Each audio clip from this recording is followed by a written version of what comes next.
Bismillahirrahmanirrahim. Assalamualaikum warahmatullahi wabarakatuh. Salam sejahtera.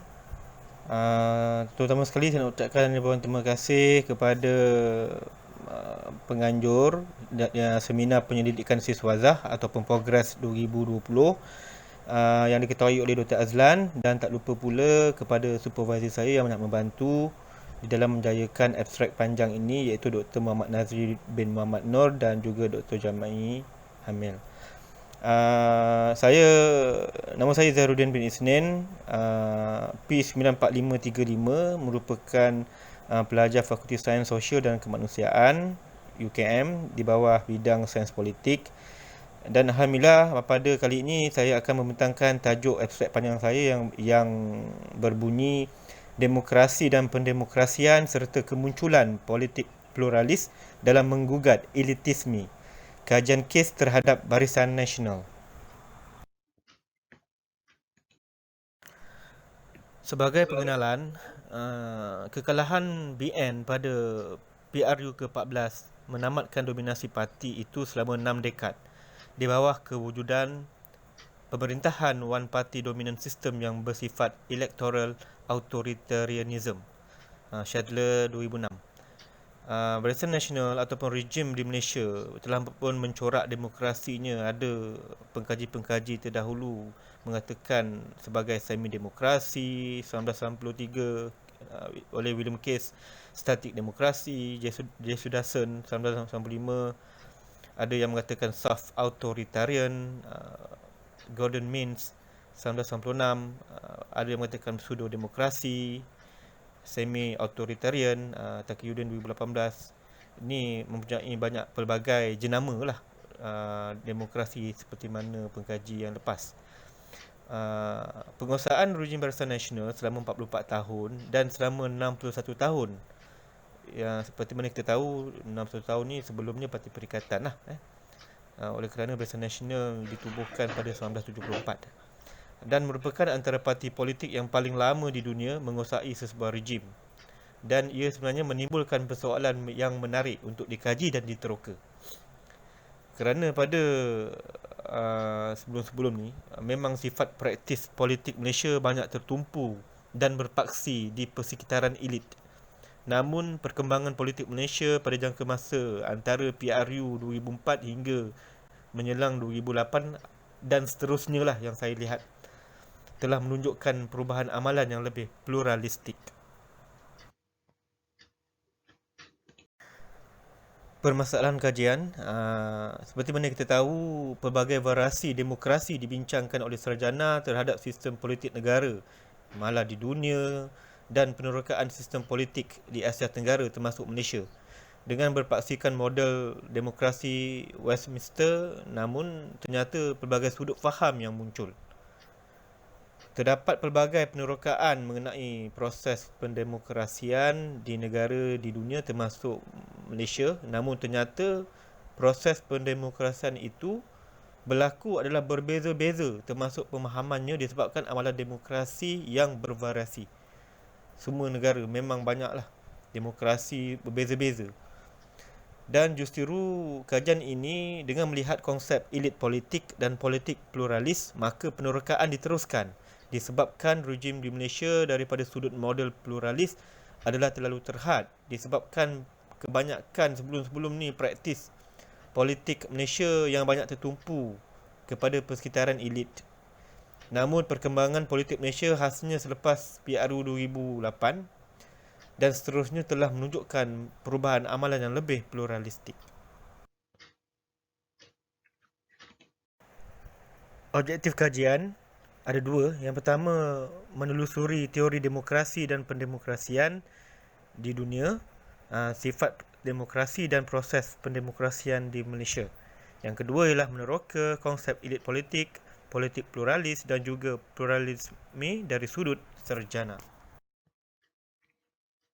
Metodologi, kajian ini telah menggunakan kaedah kualitatif. Data-data dikutip melalui kajian kepustakaan, iaitu merupakan sumber sekunder yang merujuk kepada sumber bercetak seperti buku ilmiah, buku separa ilmiah, tesis PhD, artikel, jurnal dokumentasi dan lain-lain lah yang dipikirkan valid dan bersesuaian di dalam kajian ini.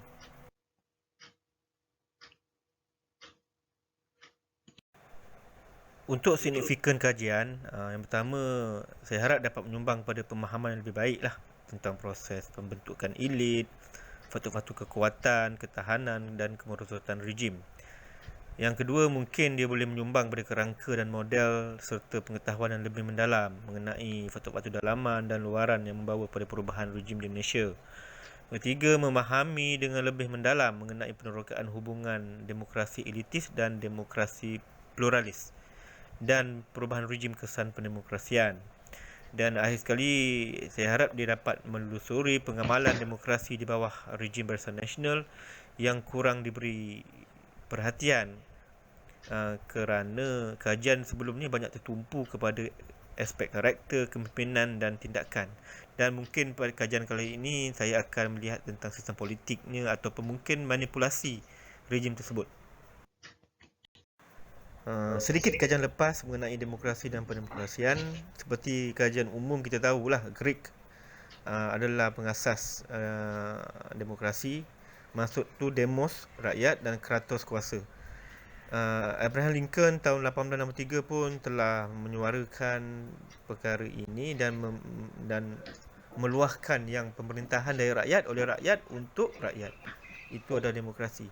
Dan saya sempat sorotkan pengkaji-pengkaji yang berkaitan dalam kajian saya.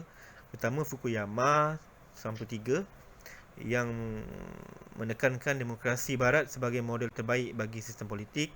Huntington 1982 yang mengatakan 3 fasa gelombang demokrasi, fasa 1, fasa 2, fasa 3. Fasa 1, kegagalan demokrasi menyumbang kepada kesejahteraan. Fasa 2, demokrasi kembali kepada sistem kehidupan bernegara. Dan fasa ketiga, autoritarian kepada sebuah negara demokrasi. Saya sempat juga melihat Horowitz tahun 2000, di mana Horowitz membahaskan bahawa negara dengan ideologi demokrasi barat, konflik etnik bukan sahaja melibatkan soal persaingan kekuasaan, malah ianya bermula dengan dominasi ekonomi dan akhirnya mengundang prejudis dan kapitalis, seperti mana contoh di US. Untuk kajian lepas mengenai demokrasi di Malaysia, seperti mana yang saya terangkan tadi, banyaklah mazhab ataupun gelaran yang telah diberikan oleh pengkaji-pengkaji yang terdahulu, William Case, semi-demokrasi, dan apabila kita tengok slide tu saya dapat sorotkan ada beberapa pengkaji. Pertama, Taqiyuddin 2018 yang mengatakan semi-demokrasi sebagai tunjang pemerintahan. Fukuyama 2014, acuan demokrasi seperti sistem raja berperlembagaan dan demokrasi berparlimen tidak membentuk sepenuhnya demokrasi liberal. Itu cerita dia. Kubutik tahun 2003 telah menerapkan nilai Asia dan dia menjadi satu nilai yang wajib lah kalau kita nak menelusuri demokrasi di Asia Tenggara lah, termasuk di Malaysia. Levitsky dan Wei tahun 2002 yang mengatakan Malaysia bukan sahaja negara demokrasi kerana sering mencabuli prinsip-prinsip demokrasi. Itu yang kita nak selusuri tu. Gulick 1972, sistem tanah Melayu ataupun sistem politik tanah Melayu dipengaruhi oleh corak sosial budaya masyarakat Melayu dan feudal, menerusi autonomi dan kuasa yang dinyah pusat antara sultan dan pembesar.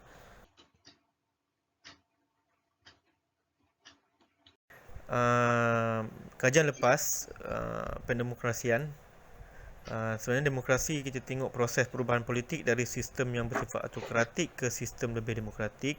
Saya sorotkan sarjana-sarjana Lerner, Huntington, Fukuyama, Gali, Golubs, Mirov, Mujibu.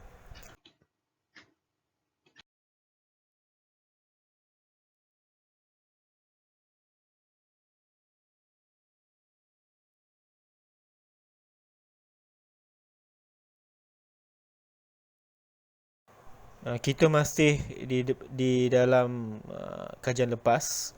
Saya telah sorotkan tema elitisme dan kelas. Saya telah sorotkan 3-4 pengkaji, iaitu Jamai 2003 yang mengatakan kajiannya mengatakan wujud dinamisme pola kepimpinan antara empat Presiden UMNO, yang beliau juga menggunakan konseptual kepimpinan politik. Juga Haikal Mujahid 2011 yang mengatakan bahawa dalam situasi sosial dan politik menuntut seseorang pemimpin itu untuk melakukan pelbagai usaha untuk mengekalkan kekuasaan, dan tambahan pula kekuasaannya tanpa kestabilan hanya akan mengundang kepada huru-hara dan ketidakstabilan. Godfrey Wade juga mengatakan memang politik Malaysia ni memang tidak lari daripada paradigma politik perkauman, dan ia juga dibentuk melalui kerangka pecah perintah hasil daripada penjajah British itulah, seperti mana yang kita tahu. Dan James J. Sudarson 1996 mengatakan bahawa parti BN ni memang parti tunggal yang tidak pernah bertukar rejim dari tahun 1957 hingga 2018. Dan dia juga mengatakan pada tahun yang dikaji tu, 1996 tu, dia juga masih berkuasa setelah melalui 9 pilihan raya. Tu je. Dan akhir sekali, masih dalam tajuk kajian lepas, saya telah mensorotkan tema pluralisme. Saya telah sorotkan pengkaji seperti Mazlan tahun 2012 yang mengatakan bahawa 1969 ni adalah titik penentu kepada perubahan landscape politik Kuala Lumpur. Itu cerita dia berkenaan dengan ni lah. Saya nak mengatakan yang pluralisme ni masih sebenarnya bermula pada tahun 1969, di mana penglibatan masyarakat sivil di antara kaum Cina dan kaum bukan Melayu telah pun konflik. Itu yang saya nak buktikan lah. Nah, Karpinen 2007 mengatakan yang istilah pluralisme ini adalah satu cabang yang melihat sesuatu perkara yang pelbagai, dan kepelbagaian itu juga hendaklah lebih seragam sifatnya. Majid 2010 mengatakan pluralisme ini merupakan satu episod daripada elemen demokrasi dan sebagai bentuk keterlibatan aktif keragaman dan perbezaan dan sebagainya lah.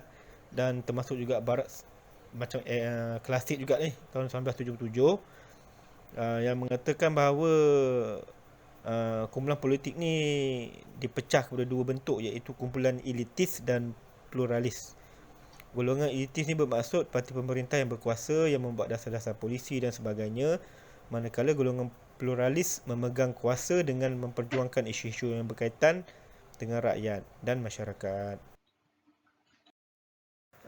Hasil daripada sorotan kajian yang lepas, saya telah mensintesiskan bahawa terdapat 3 kumpulan kajian yang relevan dalam kajian saya ni, iaitu yang pertama, demokrasi dan pendemokrasian dunia, perkembangan demokrasi dan pendemokrasian dalam konteks di Malaysia, dan Malaysia dalam konteks elit, kelas dan pluralisme. Dan saya melihat hasil daripada penerokaan ada beberapa faktor yang menyebabkan berlakunya perubahan landscape politik di Malaysia. Antaranya sumber Barisan Nasional semakin pudar. Sumber saya bawa maksud sebagai kepimpinan, kewangan, sumber yang boleh mempertahankan rejim ni lah. Dan didapati pluralistik kian berpecah-pecah, terpencar, ataupun kalau dalam bahasa Melayunya yang lebih terang, terpancar, bersinar di kalangan rakyat dan pengaruh luaran. Kajian ini menunjukkan bahawa perubahan rejim yang membawa kepada elemen pluralistik yang lebih ketara dan terpencar berbanding politik naungan, perkauman, identiti. Saya nak ceritakan ialah macam ni. Saya lihat daripada masa ke semasa sehingga 2018 terdapat elemen pluralistik yang kian bertambah. Dan sebelum ini kita tahu rejim Barisan Nasional dalam usaha untuk mempertahankan rejim dia, banyak kajian-kajian lepas yang menunjukkan bahawa ada politik naungan, politik perkauman, politik identiti, politik simbolisme, politik agama dan sebagainya. Dan perbahasan mengenai teori elitisme ini tidak berlaku di Malaysia setelah Barisan Nasional hilang kuasa pemerintahan 2018. Banyak kajian lepas mengatakan memang rejim Barisan Nasional ni memang mengamalkan politik-politik yang saya beritahu tadi. Cuma selepas Barisan Nasional hilang kuasa pada tahun 2018, kemungkinan, mungkin adakah landscape politik berubah ke arah lebih pluralistik, itu menjadi persoalan di kajian yang seterusnya.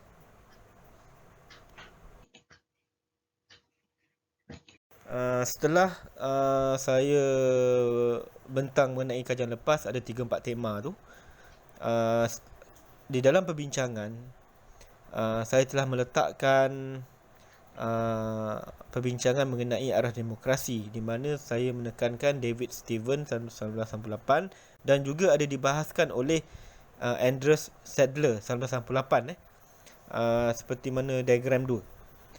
Apa yang saya nak ceritakan ialah mereka ni telah pun membahaskan mengenai aras-aras demokrasi, aras-aras pelaksanaan demokrasi yang bermula daripada rejim authoritarian, daripada demokrasi elektoral, lepas tu seterusnya ke demokrasi liberal dan akhir sekali demokrasi penuh.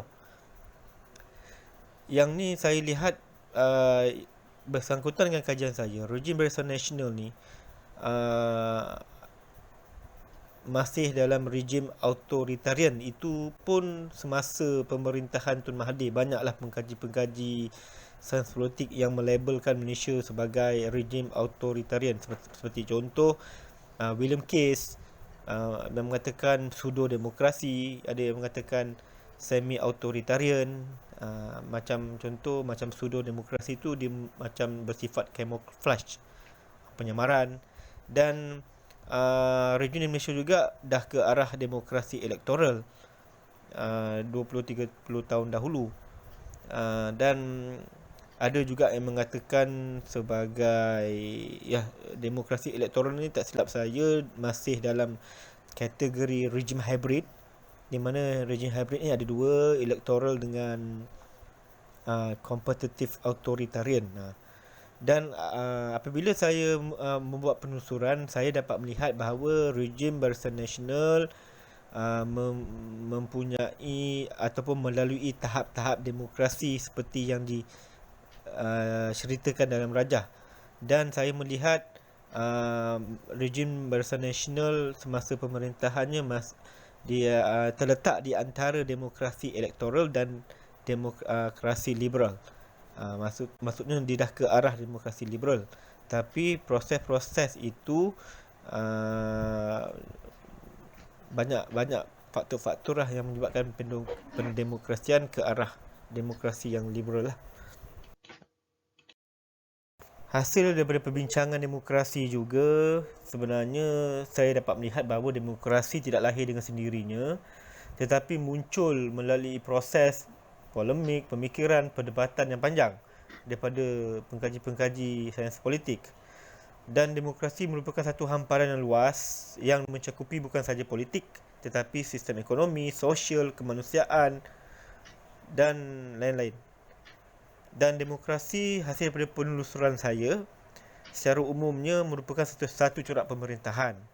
Rata-rata kajian lepas semua dia ada cerita sebagai corak pemerintahan sistem politik, corak pemerintahan sistem politik, dan yang berasaskan kepentingan rakyat.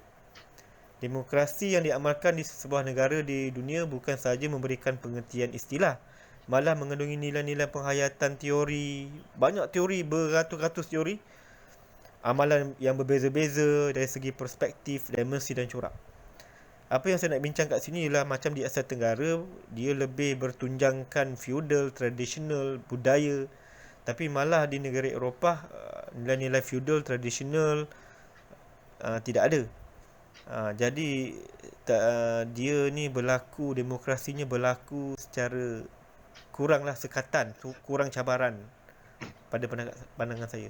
Tetapi apabila kita ingin berpaksikan demokrasi seperti di Eropah dengan hambatan-hambatan faktor tertentu, seperti contoh di Asia Tenggara termasuk Malaysia ni, ada sistem nilai budaya, sistem feudal, tradisional dan sebagainya, maka amalan demokrasi tu memang tak sama dengan amalan demokrasi di Eropah.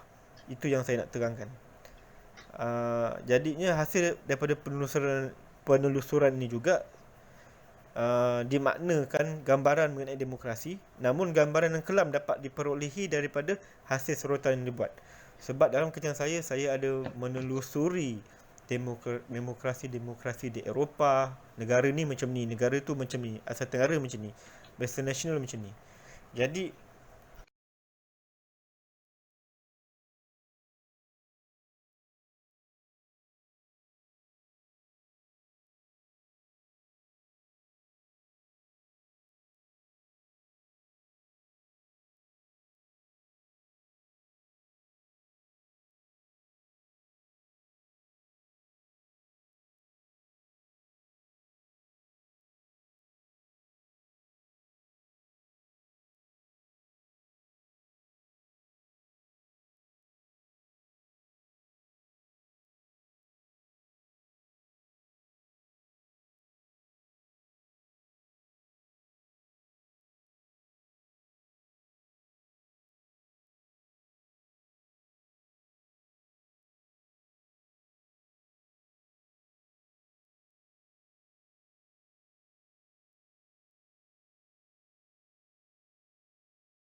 mengenai perbincangan mengenai pendemokrasian, saya hendak menekankan yang Huntington 1965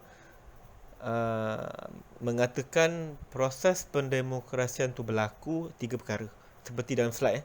Pertama, berakhirnya rejim autokrasi. Kedua, terbinanya rejim pemerintahan yang lebih demokratik. Dan nombor 3, konsolidasi rejim demokratik. Saya juga membahaskan mengenai Stephen tahun 89. Terdapat peranan utama yang membolehkan pendemokrasian itu berlaku. Yang pertama, proses pendemokrasian itu sendiri dicetuskan oleh rejim pemerintah.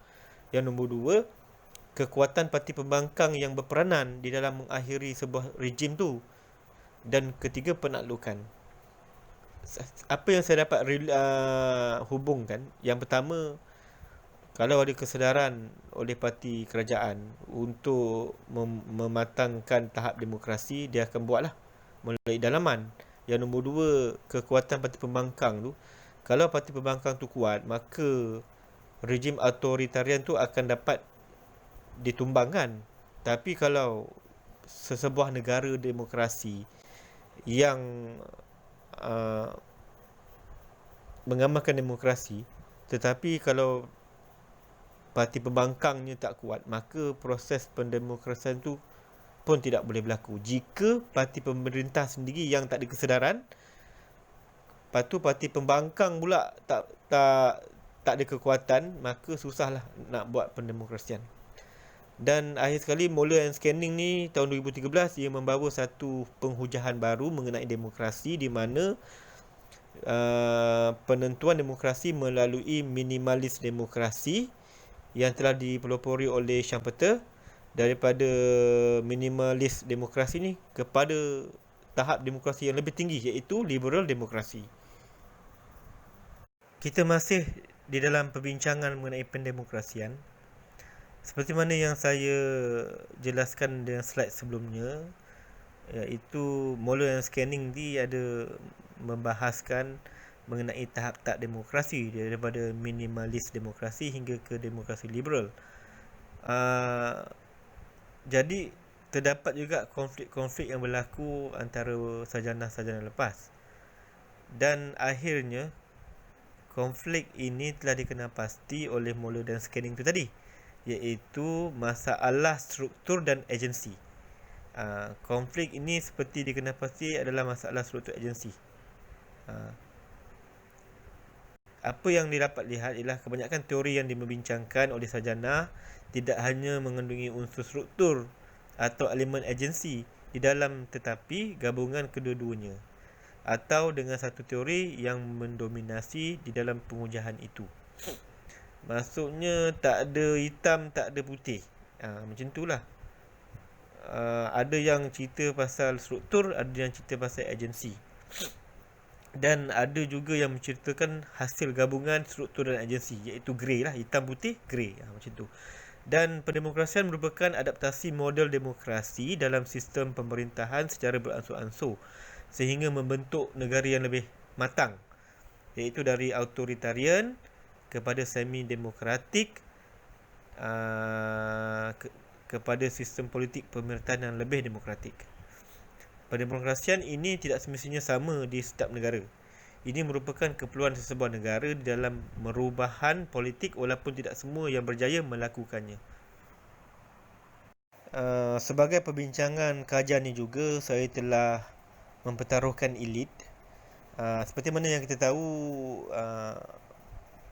tokoh klasik Aristotle mengatakan yang elit ni merupakan sejumlah kecil individu yang memikul semua atau hampir semua tanggungjawab kemasyarakatan. Saya telah membahaskan 3 pengkaji klasik lah. Kalau kita cerita pasal elit, kita akan cerita 3 perkara yang klasik ni. Pareto, Mosca, Michel. Di mana butiran-butiran dia ada diletakkan di situ. Itulah dia slide elit ni. Kalau tak cerita elit ni, mesti kena cerita Pareto, Mosca, Michel. Itu adalah teori klasik. Teori klasik dipanggil. Jadi elit dengan teori klasik, dan sebagai perbincangan juga elit politik. Elit politik sebenarnya mempunyai kedudukan yang tinggi dan pemerintahan kepada masyarakat yang lebih ramai bilangannya, mempunyai daya pengaruh yang tinggi, individu yang membuat keputusan politik, dan juga merupakan simbol pemimpin dan ahli-ahlinya. Ia juga merujuk kepada ulasan sarjana yang membahaskan mengenai elit dan elit politik masih tidak menyentuh dan mampu mengancam teori yang berkaitan dengan demokrasi. Mereka hanya menyentuh dan membahaskan kerangka konsep dan pelbagai ideologi. Maka ini jelaslah pelbagai perbahasan yang membawa maksud yang hampir serupa, iaitu elit sebagai kelas penguasa yang secara efektif memonopoli kedudukan penting dalam masyarakat. Politik pluralis. Amalan elit politik sesebuah kekuasaan seakan dicabar oleh kelompok politik plural yang kian terpancar di dalam pertumbuhan demokrasi yang lebih baik. Kepelbagaian politik plural itu sebenarnya dapat memecahkan tembok besar elit politik. Pengkaji ataupun saya sendiri lebih fokus meneroka proses perubahan amalan demokrasi dan proses pendemokrasian daripada amalan elit politik hingga yang ia bertukar kepada amalan politik yang lebih baik, dari tahap rejim autoritarian kepada demokrasi yang lebih baik, iaitu demokrasi liberal. Apabila kita bincang mengenai politik pluralis, kita perlu memahami bahawa pluralisme dapat difahami oleh pengkaji di mana elemen toleransi perlu dipupuk oleh kelompok elit politik di dalam mewarnai pendemokrasian kepada ke arah yang lebih baik lah.